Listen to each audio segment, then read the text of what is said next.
Varian Omikron dilaporkan sudah tersebar di 72 negara. Pemerintah pun terus memantau dan terus melakukan pencegahan apa saja upaya dan kebijakan yang diambil guna mencegah masuknya varian baru Omikron. Kami akan membahasnya bersama Usman Kansong, Dirjen Informasi dan Komunikasi Publik Kementerian Kominfo, dan Dr. Elizabeth Jen Supardi, pakar imunisasi dan kesehatan. Selamat malam, Bang Usman dan juga Dr. Jen. Selamat malam, Mbak Fitri. Kita akan awali perbincangan dari Bang Usman terlebih dahulu. Bang Usman, jumlah negara yang melaporkan ataupun sudah menyatakan kehadiran terdeteksi varian Omikron sudah sekitar lebih dari 70 negara di dunia. Untuk pemerintah Indonesia sendiri, bagaimana strategi dalam mencegah dan mewaspadai varian ini? Iya, yang jelas kita akan memperketat pengawasan di pintu-pintu masuk, baik itu udara, laut, maupun darat. Ya, bandara yang kita jaga betul-betul ketat itu paling tidak ada 3 ya.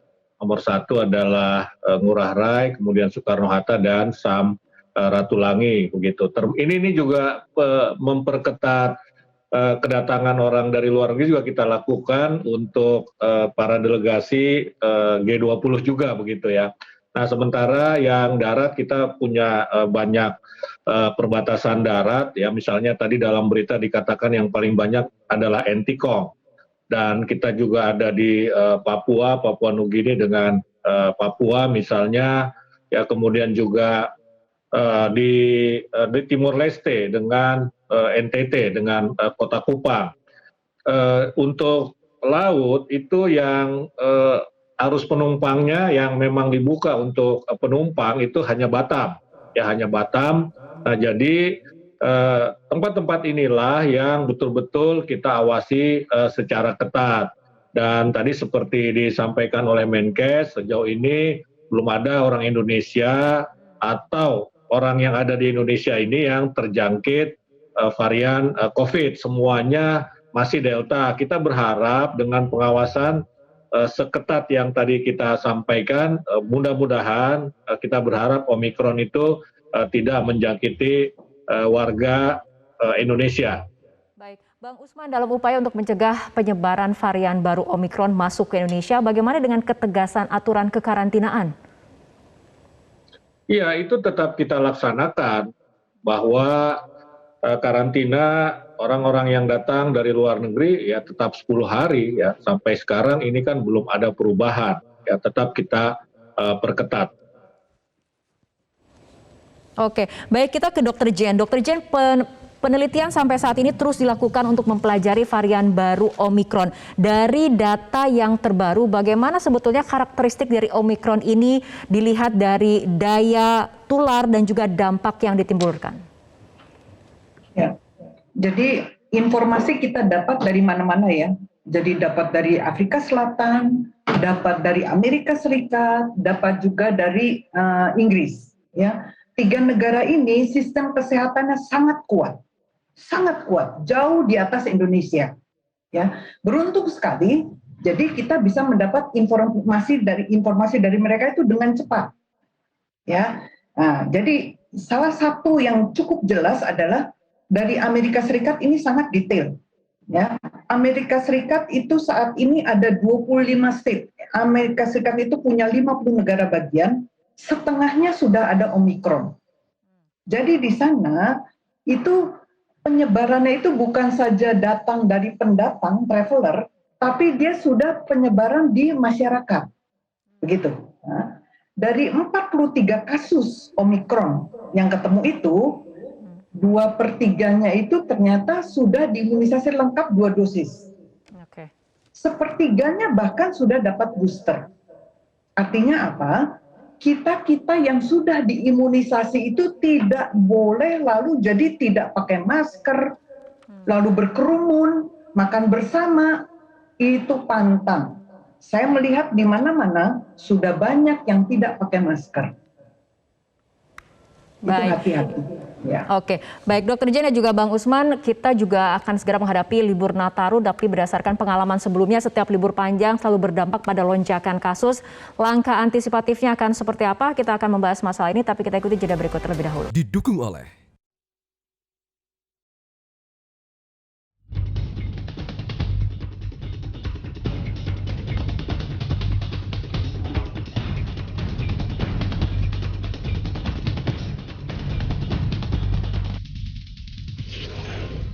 Pemirsa, kita akan lanjutkan kembali perbincangan. Bang Usman, kita juga akan segera menghadapi libur Natal dan Tahun Baru atau libur Nataru. Berdasarkan pengalaman sebelumnya, setiap libur panjang selalu berdampak pada lonjakan kasus. Nah, langkah antisipatifnya akan seperti apa untuk menghindari lonjakan kasus di tengah munculnya varian baru Omikron ini? Iya, kita tetap akan memperketat ya. Kita akan memperketat mobilitas manusia, dan Mendagri sudah mengaturnya melalui instruksi Menteri Dalam Negeri ya. Di situ ada beberapa aturan ya, misalnya mal itu hanya boleh 75%, kemudian juga tidak ada perayaan tahun baru misalnya, kemudian juga tidak ada cuti buat aparatur sipil negara dan beberapa peraturan lain termasuk dalam ibadah misalnya, karena libur ini termasuk di dalamnya adalah libur keagamaan. Nah, selain itu juga Satgas sudah mengeluarkan adendum ya, sudah memperketat perjalanan, misalnya mereka yang berusia 17 tahun itu harus sudah divaksin 2 kali misalnya kalau ingin melakukan perjalanan, dan orang-orang yang belum divaksin karena alasan kesehatan pun tidak diizinkan untuk sementara bepergian. Nah, hal-hal seperti itu sudah diatur untuk memperketat mobilitas manusia. Tetapi tidak akan ada penyekatan seperti misalnya yang sebelum-sebelumnya. Jadi yang dilakukan adalah pengetatan, bukan penyekatan. Jadi yang harus kita pahami juga bahwa substansi pengetatannya ini sama kurang lebih dengan katakanlah PPKM ya, PPKM. Jadi pada dasarnya substansinya tidak ada perubahan walaupun PPKM level 3 tidak jadi diterapkan ya. Oke. Kira-kira seperti itu, Fitri. Ya. Selain langkah pengetatan sebagai pencegahan, bagaimana dengan strategi peningkatan vaksinasi? Oh iya, itu kan terus dilakukan ya, terus dilakukan. Besok itu vaksinasi anak ya umur 6 sampai 11 tahun langsung akan dicanangkan oleh Presiden. Kemudian juga vaksinasi buat lansia kita gencarkan. Bahkan Menteri Dalam Negeri misalnya mendorong daerah-daerah yang vaksin dosis pertamanya belum mencapai 70% itu terus didorong begitu. Nah, selain dari sisi vaksinasi itu juga kami di Kementerian Komunikasi dan Informatika juga terus gencar melakukan berbagai kampanye publik agar masyarakat menahan diri, tidak bepergian kalau tidak perlu, tetapi kalaupun harus bepergian tetap jaga protokol kesehatan. Itu kampanye yang kami lakukan dari sisi komunikasi publik, Fitri. Baik, kita ke Dr. Jen. Dr. Jen, mengenai karakteristik varian baru Omikron ini dan dikaitkan dengan upaya perlindungan lewat vaksinasi seperti apa?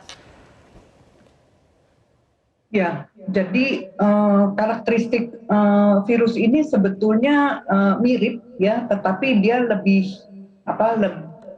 ringan ya. Jadi gejala-gejalanya itu misalnya yang jelas nomor 1 itu batuk, kemudian ada badan menjadi cepat sekali lelah ya, kemudian dia kadang-kadang ada diare gitu ya.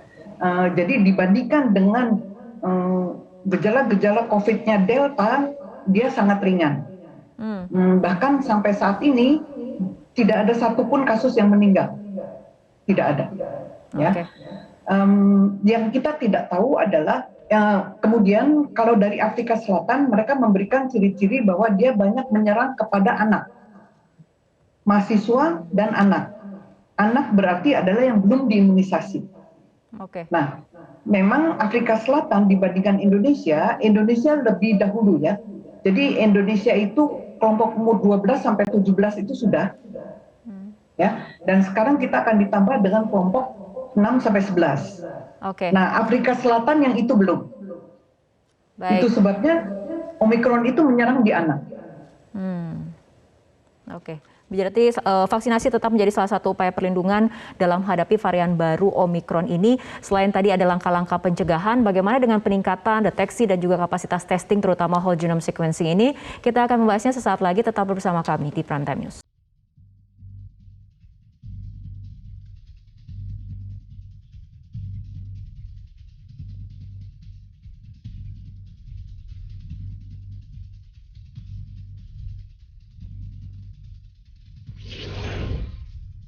Pemirsa, kita akan lanjutkan kembali perbincangan Dr. Jen. Artinya apa yang paling penting harus kita waspadai dalam menghadapi varian baru Omikron ini? Ya, jadi mungkin kalau virus ini masuk ke Indonesia, mungkin kita tidak bisa cegah. Tapi kita bisa membuat virus ini berhenti di orang yang membawa, tidak pindah ke orang lain. Caranya adalah yang tadi kan, karantina. Kemudian juga kita semua orang ya, siapapun juga kena Omikron atau kena Delta, ya. Kalau kita masing-masing menjaga protokol kesehatan, virus tidak bisa pindah.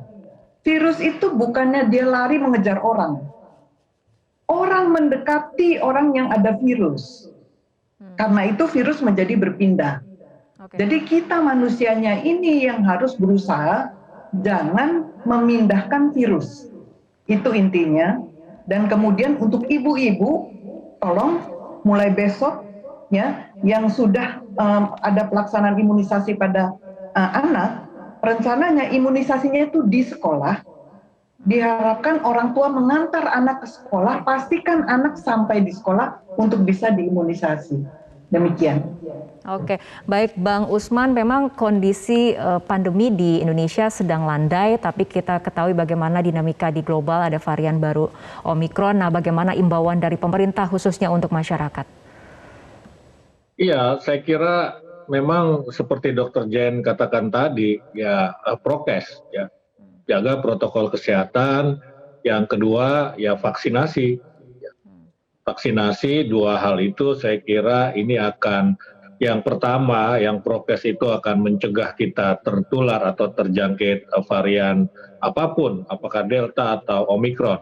Vaksinasi itu akan membuat dampak kalau kita terkena itu tidak fatal, begitu. Nah, jadi dua hal ini yang memang harus kita lakukan, ya, supaya kekhawatiran kita bahwa varian Omikron akan masuk dan berkembang di Indonesia itu tidak terjadi, ya. Jadi kita bisa melindungi negara kita, melindungi warga negara kita dari varian baru dan varian-varian yang sudah ada sebelumnya, Delta atau yang lain-lain. Begitu, Fitri. Oke, Bang Usman, ringkas saja mengenai peningkatan deteksi ataupun kapasitas testing whole genome sequencing akan seperti apa? Ya, saya kira ini kan memang sudah relatif baik ya kita, dan terus akan kita tingkatkan. Misalnya soal deteksi untuk di pelabuhan-pelabuhan, artinya pelabuhan udara maupun pelabuhan laut, itu kita punya sistem deteksi yang sangat baik ya, baik dari sisi infrastruktur maupun SDM-nya, dan dia akan mampu mendeteksi jika ada varian-varian baru COVID-19 yang melewati pintu masuk dari para pelaku perjalanan internasional. Jadi lab-nya memang sudah standar, dan kalau ada yang positif, sampel itu bisa segera dikirim ke Balitbang Kemenkes di Jakarta, sehingga kita bisa segera mengetahui seperti tadi Menkes sampaikan kan, hasil testingnya begitu, itu tidak ada atau tidak ada yang Omikron begitu. Dan saya kira kapasitas testing kita ini kan meningkat terus ya, segala kegiatan pasti kita dites COVID, apakah dengan PCR ataukah dengan antigen. G20 juga seperti itu. Ya, semua yang ingin mengikuti kemarin Sherpa Trek di Jakarta dan Finance Track itu harus antigen, dan untuk Sherpa Trek ada 644 tes dan semuanya negatif begitu. Nah, ini baik. Kapasitas testingnya juga kita tingkatkan, dan untuk tracing kan kita punya Peduli Lindungi begitu ya. Oke, baik. Dan treatment ya ada tempat isolasi dan lain-lain begitu. Baik, Bang Usman dan juga Dr. Jen, intinya adalah bagaimana kita tetap meningkatkan kewaspadaan, jangan lengah, tetap kemudian disiplin menegakkan ataupun menerapkan protokol kesehatan, dan juga adanya percepatan vaksinasi diharapkan bisa menjadi upaya untuk melindungi Indonesia dari kepungan varian baru Omikron. Baik, terima kasih Bang Usman dan juga Dr. Jen telah berbincang bersama kami malam hari ini dalam Prime Time News. Pemirsa, ayo pakai masker, ayo cepat vaksin, mulai dari kamu, lindungi keluarga, lindungi Indonesia.